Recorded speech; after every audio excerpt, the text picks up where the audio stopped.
US President Joe Biden has defended Israel's raid on Gaza's largest hospital.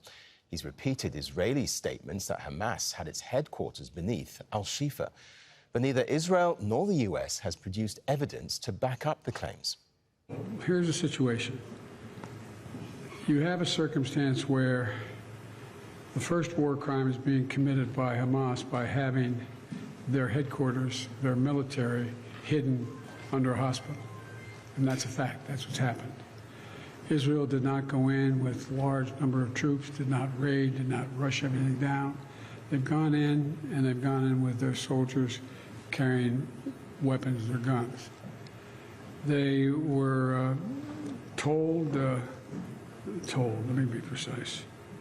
We've discussed the need for them to be incredibly careful. More on this now from Mike Hanna in Washington, D.C. So, Mike, Joe Biden spoke at length about the conflict in Gaza. What else did he have to say?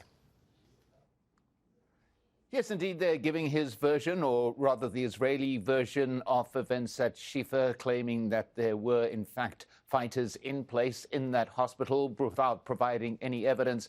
But President Biden also had words to say about the solution to this, a long-term solution to this ongoing crisis, and that he continues to insist is a two-state solution.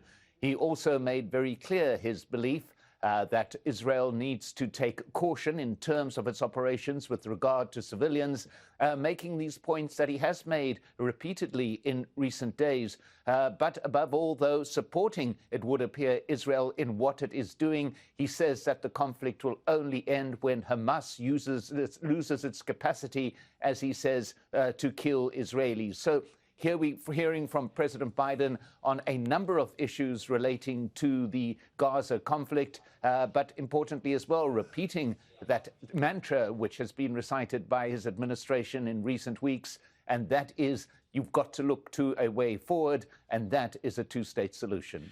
And, Mike, he stuck close to the messaging we've seen from Israel, didn't he? So not much of a surprise there.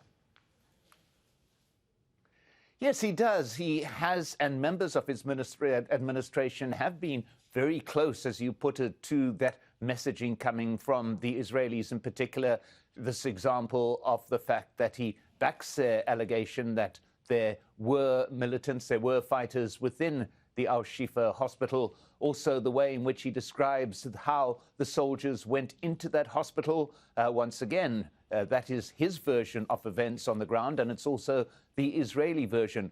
But the only point of divergence that we have seen in recent weeks is that continued insistence on some kind of political solution.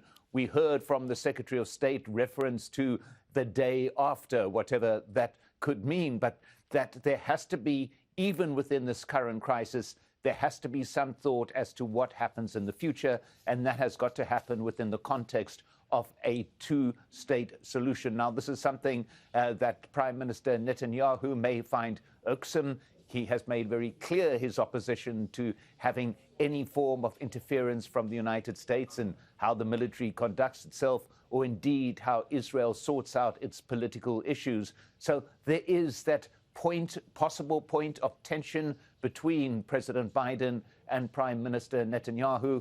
But generally, as you say, the Biden administration has been right in step with the message that is being pushed out by the Israelis. Mike Hanna in Washington, D.C. Thank you.